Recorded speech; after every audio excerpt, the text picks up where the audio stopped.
ವಿದ್ಯಾರ್ಥಿಗಳೇ, ಗಣಿತ ಮಾಡ್ರಿ. ಇದನ್ನ ನಿಮಗೆ ತಿಳಿತ ಮಾಡ್ರಿ. ನಾ ತಿಳಿಸ್ತೀನಿ, ಲಕ್ಷ ಕೊಟ್ಟು ನೋಡ್ರಿ. ಎಲ್ಲರೂ ಬೋರ್ಡ್ ಕಡೆ ನೋಡ್ರಿ. ಇದು ಲಾಭ ಹಾನಿ ಲೆಕ್ಕ. ಇದನ್ನ ಅರ್ಥ ಮಾಡ್ಕೊಂಡು ಗಣಿತ ಬಿಡಿಸ್ಬೇಕು. ಹೆಂಗೆ ಅರ್ಥ ಮಾಡ್ಕೋಬೇಕಂದ್ರೆ, ನೀವು ಮಾಡೋದಾಗಿತ್ತು ನಾನು ವಿಡಿಯೋ ಆನ್ ಮಾಡ್ರಿ. ಒಂದು ವಸ್ತುವಿನ ಅಸಲು ಬೆಲೆ ಮತ್ತು ಮಾರಾಟದ ಬೆಲೆಯ ನಡುವಿನ ವ್ಯತ್ಯಾಸ ₹240 ಆಗಿರುತ್ತದೆ. ಲಾಭವು ಶೇಕಡ 20 ಆದರೆ ಆ ವಸ್ತುವಿನ ಮಾರಾಟದ ಬೆಲೆ ಎಷ್ಟು? ಇಲ್ಲ ಸ್ವಲ್ಪ ನೀವು ಅರ್ಥ ಮಾಡ್ಕೊಂಡು ಬಿಡ್ಬೇಕು. ವ್ಯತ್ಯಾಸ, ನಡುವಿನ ವ್ಯತ್ಯಾಸ ಮೊದಲು ಬರ್ಕೋಬೇಕು. ಸಂಗತಿಗಳನ್ನ ಅರ್ಥ ಮಾಡ್ಕೋಬೇಕು. ವ್ಯತ್ಯಾಸದ ಇದು ವ್ಯತ್ಯಾಸ ಎಷ್ಟದ? ₹240 ಅದ. ಇರಲಿ.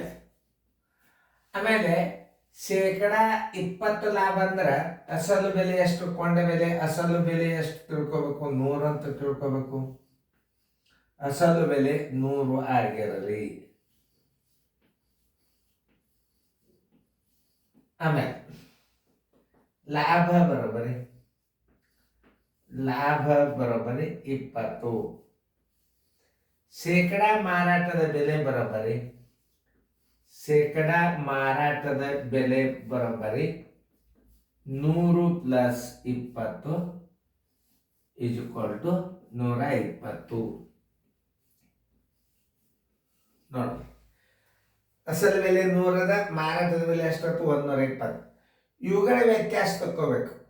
120 100 ಕಳೆದ್ರಿ ಅಂದ್ರೆ ಏನಾಗ್ತದೆ? ₹20 ವ್ಯತ್ಯಾಸ ಆಗ್ತದೆ. ₹20 ವ್ಯತ್ಯಾಸ ಇದ್ದಾಗ 120 ಮಾರಾಟದ ಬೆಲೆ ಇರ್ತದೆ. ಅಸಲು ಬೆಲೆ ಕೇಳಿದಂದ್ರೆ 100 ಹಚ್ಕೋರಿ.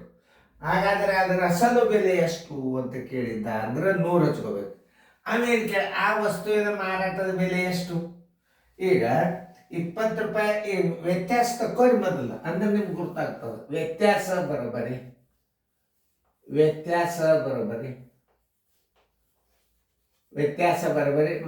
ಶೇಕಡ ಮಾರಾಟದ ಬೆಲೆ ಎಷ್ಟದ? 120 ಅದ.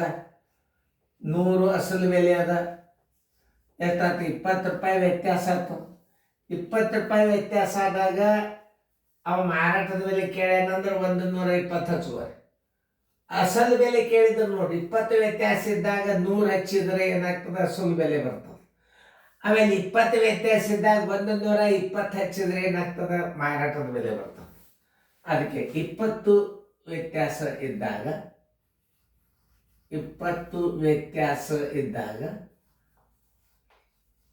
ವ್ಯತ್ಯಾಸಕ್ಕೆ 120 ಮಾರಾಟದ ಬೆಲೆ ಕೇಳ. ನೀವು ಅಲ್ಲಿ ಶೇಕಡ ಲೆಕ್ಕ ಅಂತಂದ್ರೆ ಕೊಂಡ ಬೆಲೆ 100 ಅಂತ ತಿಳ್ಕೋಬೇಕು, ಲಾಭ 20 ಅಂತ ತಿಳ್ಬೇಕು, ಮಾರಾಟದ ಬೆಲೆ 120 ಅಂತ ತಿಳ್ಕೋಬೇಕು. ಶೇಕಡದಾಗ ಅಂದ್ರೆ ಹಿಂಗೆ ತಿಳ್ಕೋಬೇಕು. ₹240 ವ್ಯತ್ಯಾಸ ಇದ್ದಾಗ, 240 ವ್ಯತ್ಯಾಸ ಇದ್ದಾಗ ವ್ಯತ್ಯಾಸಕ್ಕೆ ಮಾರಾಟದ ಬೆಲೆ ಎಷ್ಟು?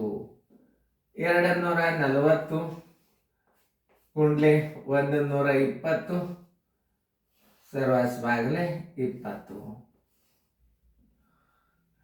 21 26 120, 24 144. ಈ ಪೂಜೆ ಒಂದಿಲ್ಲ ಸರ್. ಆದ್ದರಿಂದ ಆನ್ಸರ್ ₹1440 ಮಾರಾಟದ ಬೆಲೆ. ಎಲ್ಲೆಲ್ಲ ನೋಡ್ರಿ, ಮಾರಾಟದ ಬೆಲೆ ₹1440. ಉತ್ತರ ಸಂಖ್ಯೆ ಬಿ. ಇನ್ನೊಂದ್ಸಲ ನಾ ತಿಳಿಸಿ ಹೇಳ್ತಿರ್ತೀನಿ. ನಾನು ಇಲ್ಲಿ ಶೇಕಡ ಲೆಕ್ಕ ಬಂತು ಅಂತಂದ್ರೆ ಅಸಲು ಬೆಲೆ 100 ಅಂತ ತಿಳ್ಕೊಬಿಟ್ಟೆ ಬಿಡ್ಬೇಕು ನೀವು. ಲಾಭ ಎಷ್ಟು? 20 ಅದ.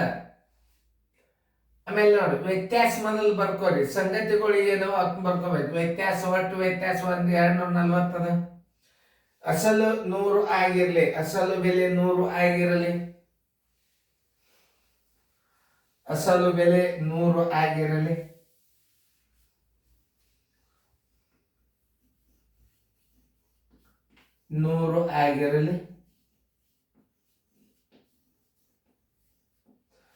ಲಾಭ ಬರೋಬ್ಬರಿ ಎಷ್ಟು? 20. ಶೇಕಡ ಮಾರಾಟದ ಬೆಲೆ ತಕ್ಕೋಬೇಕು. ಶೇಕಡ ಮಾರಾಟದ ಬೆಲೆ ಬರೋಬ್ಬರಿ 100 + 20 120. 120. ವ್ಯತ್ಯಾಸ ಬರೋಬ್ಬರಿ 120 ಮೈನಸ್ 100 ಇಸ್ಕೊಲ್ ಟು 20 ವ್ಯತ್ಯಾಸ. 20 ವ್ಯತ್ಯಾಸ ಇದ್ದಾಗ 120 ಮಾರಾಟದ ಬೆಲೆ ಇರ್ತದ. ನೋಡ್ಲಿಲ್ಲ, ಮಾರಾಟದ ಬೆಲೆ ಬರ್ಕೊಂಡಿಲ್ಲ, ಶೇಕಡಾ ಮಾರಾಟದ ಬೆಲೆ ಅದು. 20 ವ್ಯತ್ಯಾಸಕ್ಕೆ 120 ಮಾರಾಟದ ಬೆಲೆ 240 ರೂಪಾಯಿಗೆ ಎಷ್ಟಾಗ್ತದೆ? 21 26 24 144 1440 ರೂಪಾಯಿ. ಉತ್ತರ ಸಂಖ್ಯೆ ಬಿ. ಈ ಗಣಿತಗಳನ್ನ ಪದೇ ಪದೇ ನೋಡೋದ್ರಿಂದ ಗಣಿತ ಗೊತ್ತಿರ್ತಾವ.